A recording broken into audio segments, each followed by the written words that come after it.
Well, so in this video, we are going to cover up some important questions for the science DSSB PRT examination. So जैसा कि आपको पता है कि DSSB का जो पेपर है वो हमेशा से एक लेवल ऊपर रहता है। ठीक है। सो अगर आप पीआरटी की प्रिपरेशन कर रहे हैं तो हमें टीजीटी का भी कुछ एस्पेक्ट्स को कवर अप करना पड़ेगा।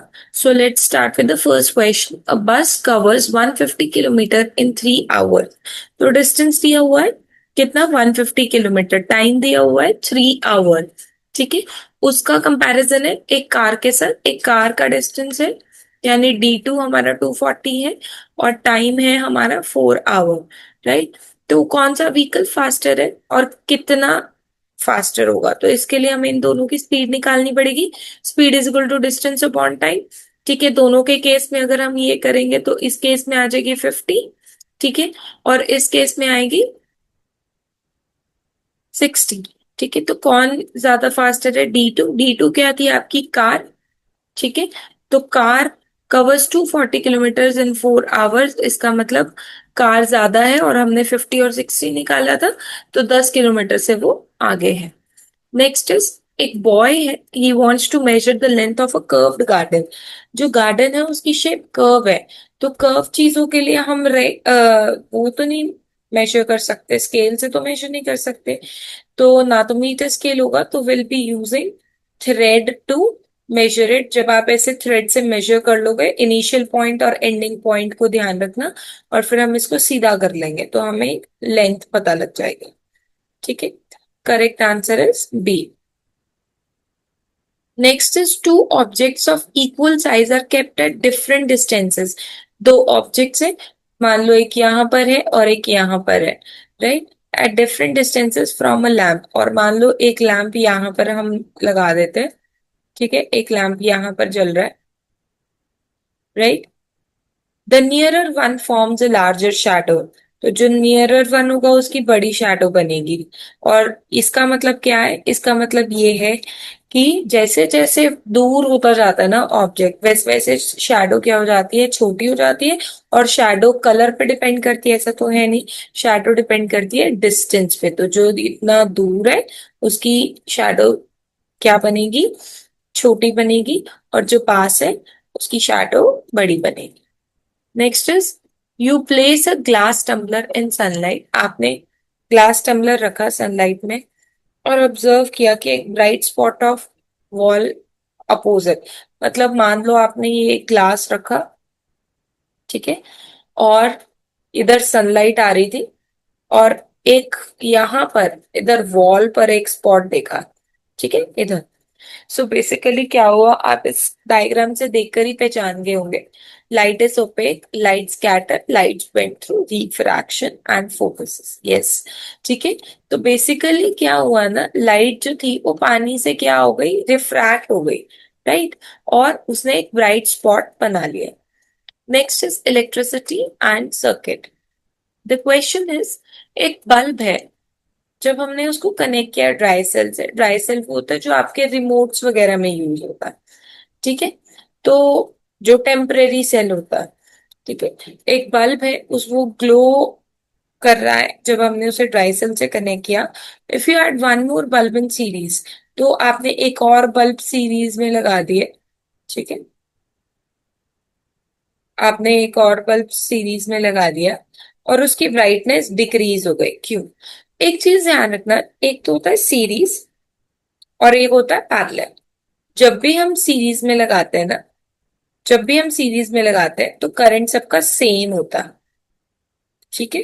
करंट सबका सेम होता है और पैरेलल में करंट डिफरेंट होता है और पोटेंशियल डिफरेंस सेम होता है।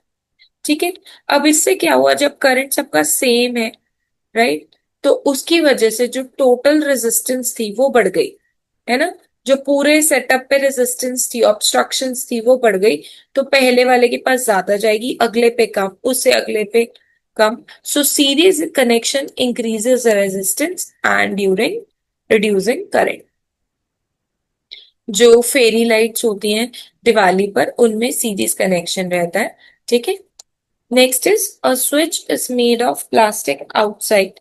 एंड मेटल इनसाइड, अंदर से मेटल का, बाहर से प्लास्टिक का, क्योंकि प्लास्टिक डेकोरेटिव होता है, प्लास्टिक एक कंडक्टर है, प्लास्टिक इंसुलेटर है और मेटल कंडक्टर है, बिल्कुल सही है, so this is C.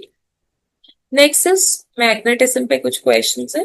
If you suspend a bar magnet freely and bring an iron nail near its middle, मान लो ये धागा है और इस धागे पे आपने टाई कर दिया एक बार मैग्नेट, ठीक है, और आप क्या कर रहे हो, एक iron nail, bring it's needle and bring an iron nail near its middle, आप इसके यहाँ पर क्या लेकर आ रहे हो, एक iron nail, and magnet bends towards the nail, magnet nail की तरफ बेंड हो जाता है, ये क्या शो करता है, poles are only at the ends, magnetic force are strongest, middle has no magnetism, यहाँ पर रखिए मिडिल में, ठीक है, यहाँ पर नहीं, यहाँ पर, राइट। सो बेसिकली ना मैग्नेट के पास स्ट्रॉन्गेस्ट पावर होती है मैग्नेटिज्म की पोल्स पर, तो poles are the strongest, so magnet P would show the nearer pole, right. So there is one question जिसका आंसर आप मुझे कमेंट बॉक्स में देंगे, राइट।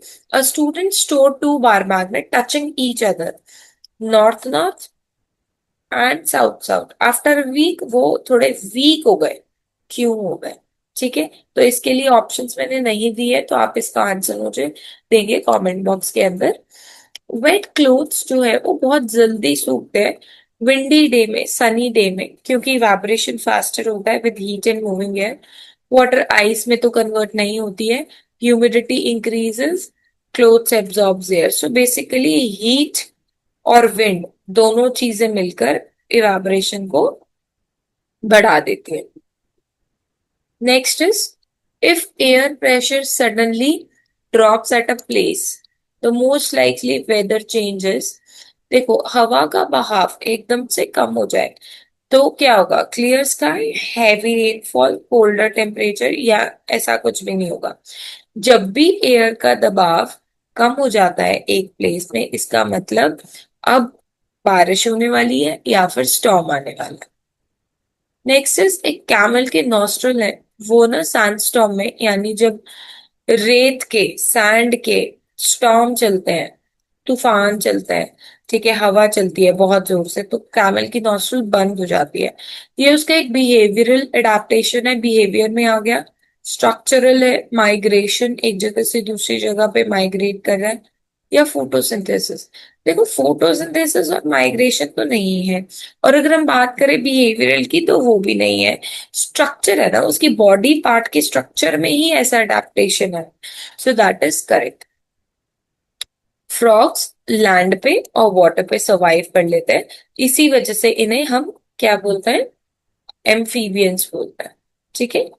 सो क्योंकि उनके पास सिर्फ लंग्स होते हैं, क्योंकि वो स्किन और लंग्स दोनों से रेस्पायर करते हैं, या फिर वो सिर्फ पानी पीते हैं, ड्रिंक वाटर के थ्रू के, या कोल्ड ब्लडेड। देखो जो फ्रॉग है वो सरवाइव इसलिए कर लेता है क्योंकि फ्रॉग स्किन से भी ब्रीथ कर सकता है, फ्रॉग लंग से भी ब्रीथ कर सकता है, this is the reason of it, ठीक है। नेक्स्ट इज एक पर्सन है, उसकी सोलन नेक है, उसे गोइटर की प्रॉब्लम है, राइट, और वो अच्छे से खाना खाता है, कौन से फूड को उसे ऐड करना चाहिए, सिट्रस फ्रूट। अगर आपने ये सारे क्वेश्चन, अभी 13 क्वेश्चन ट्राई करे होंगे, they all are competency based questions, है ना। जनरली पेपर के अंदर आजकल हर कॉम्पिटेटिव एग्जाम में कॉम्पिटेंसी बेस्ड क्वेश्चंस पूछे जा रहे हैं, right.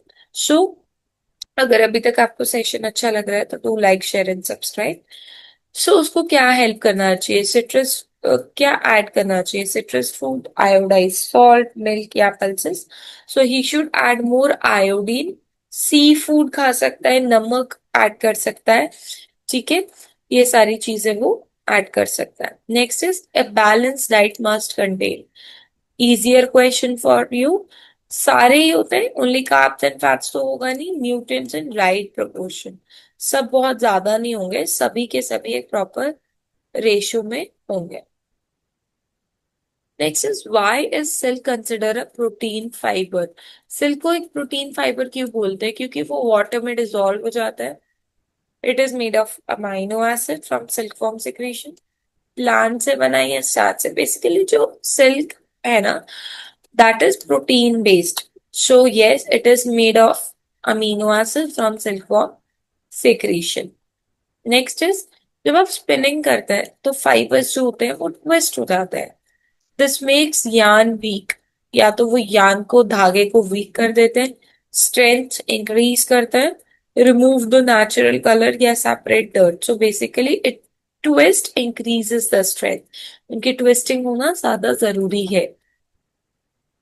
Next question is steam जो होती है वो कंडेंस करती है. मतलब मान लीजिए आपने एक बर्तन लिया, उसमें गरम गरम पानी है, ठीक है, उसमें गरम गरम पानी है, उसके ऊपर आपने एक प्लेट ढक दी, ठीक है.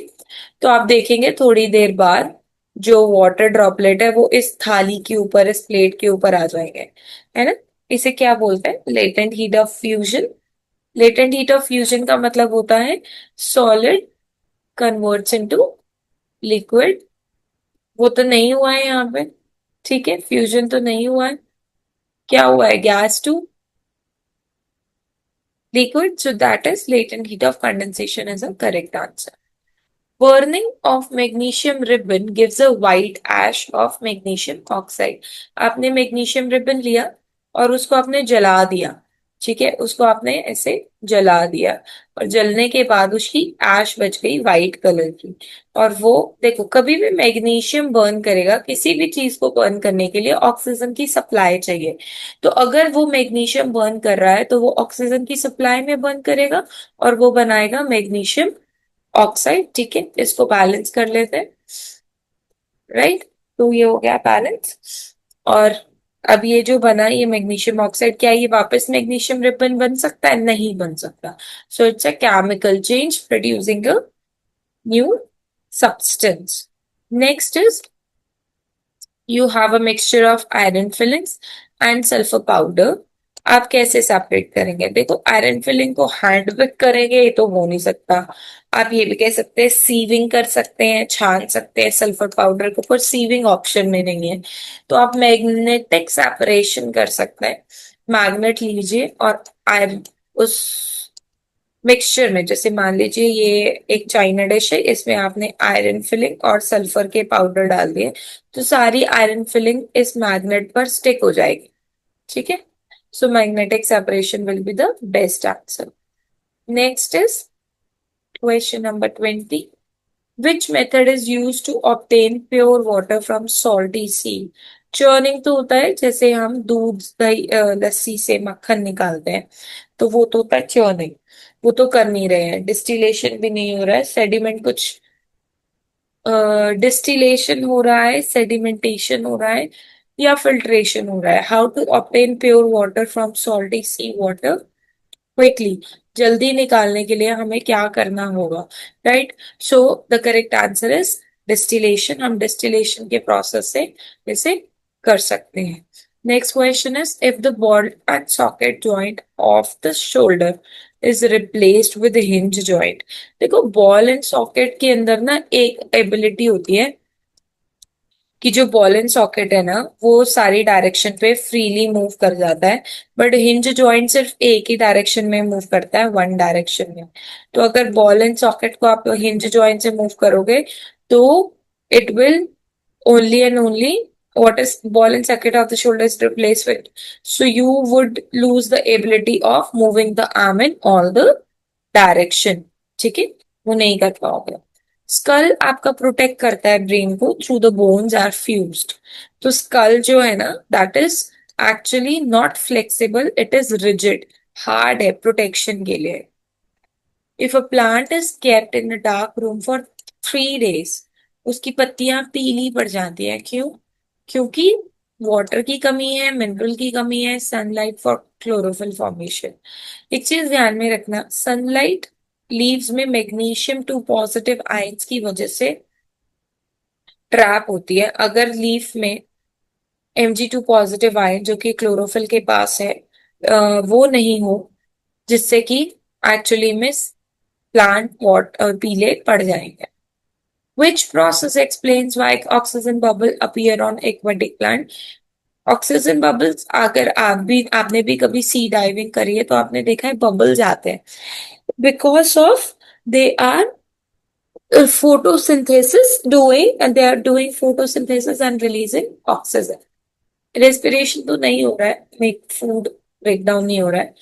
Last question, plastic waste is dangerous क्योंकि वो बायोडिग्रेडेबल है.